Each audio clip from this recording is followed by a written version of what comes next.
ప్రతి ఒక్కరిలోనూ నాకు కురుక్షేత్ర యుద్ధానికి సిద్ధమైన పాండవ సైన్యం సేనాధిపతులు ఇక్కడే కనిపిస్తా ఉన్నారు. ఈ వేదికలో నుంచి ఇక్కడే చూస్తా ఉంటే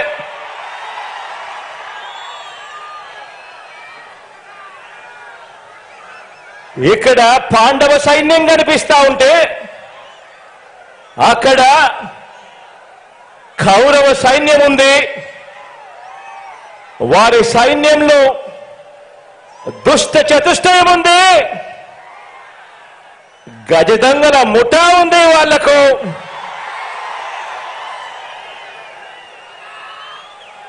వారి వ్యూహాలలో, వారి కుట్రల్లో, వారి కుతంత్రాలలో, మోసపూరిత వాగ్దానాల్లో వెన్నుపోట్లు, పొత్తులు, ఎత్తులు, జిత్తుల పద్మవ్యూహం కనిపిస్తా ఉంది అక్కడ.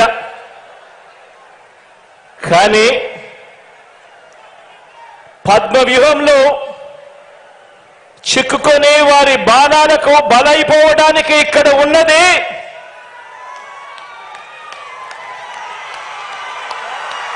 అభిమన్యుడు కాదు, ఇక్కడ ఉన్నది అర్జునుడు.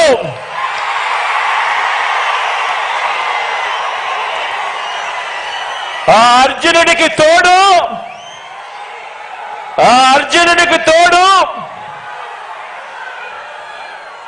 ప్రజలు, దేవుడి దయ, ఇక్కడ ఉన్న నా అన్నదమ్ములు, నా అక్క చెల్లెమ్మలందరూ, ఇంతమంది కార్యకర్తలు, ఇంతమంది అన్నదమ్ములు, ఇంతమంది తోడు కృష్ణుడి రూపేణ మీ అర్జునుడికి, మీ బిడ్డకు ఇంతటి అండదండలిస్తా ఉన్న పరిస్థితులు ఇక్కడ ఉన్నాయి. కాబట్టి మీ బిడ్డ భయపడడు, మీ బిడ్డ తునకడు. మీ బిడ్డకు మీ అందరి అండదండలు ఉన్నంత కాలం, ఈ 56 నెలల్లో మనము పేద ప్రజల మీద ప్రేమతో, బాధ్యతతో అమలు చేస్తా ఉన్న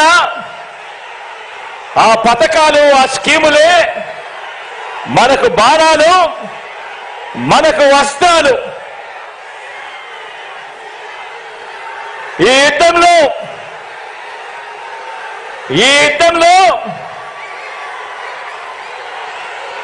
175కు 175 టార్గెట్, 175కు 175 వైఎస్ఆర్ కాంగ్రెస్ పార్టీ టార్గెట్. ఈ యుద్ధంలో వైఎస్ఆర్ కాంగ్రెస్ పార్టీ గెలిపే లక్ష్యంగా దేవుడి దయతో మనం ప్రతి ఇంటికి, మనం ప్రతి ఊరికి, మనం ప్రతి ప్రాంతానికి చేసిన మంచి వల్ల చంద్రబాబుతో సహా అంతా కూడా ఓడాల్సిందే అని చెప్పి కూడా ఈ సందర్భంగా చెప్పడానికి గర్వపడతా ఉన్నా.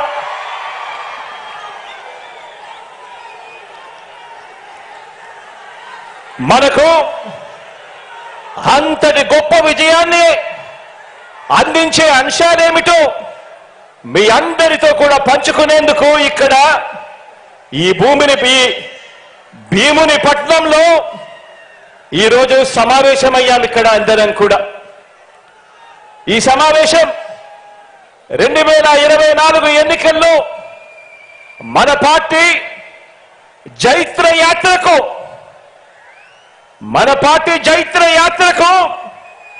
మరో 25 ఏళ్ల పాటు మన సంక్షేమ అభివృద్ధి పాలన కొనసాగింపునకు సన్నాహక సమావేశం ఈరోజు ఇక్కడ ఈ భీముని పట్నంలో జరుగుతా ఉంది. ఈ సమావేశం మన పార్టీని భుజాన మోస్తా ఉన్న కార్యకర్తలు, లీడర్లు, అభిమానులకు, ఆత్మీయులకు మరింత ఆత్మవిశ్వాసం నింపే సమావేశం ఈరోజు ఈ భీముని పట్టణంలో జరుగుతా ఉంది. ఈ సమావేశం మేనిఫెస్టో ద్వారా మనం ఇచ్చిన ప్రతి మాట అధికారంలోకి వచ్చిన తరువాత త్రికరణ శుద్ధితో ఆ మేనిఫెస్టోలో చెప్పిన ప్రతి మాటను నెరవేరుస్తూ ఆ మేనిఫెస్టోను ఒక బైబిల్గా, ఆ మేనిఫెస్టోను ఒక భగవద్గీతగా, ఆ మేనిఫెస్టోను ఒక ఖురాన్గా భావిస్తూ ఏకంగా 99% హామీలను నెరవేర్చిన పార్టీగా మీతో నా ఆలోచనలను పంచుకునేందుకే ఈ సమావేశం.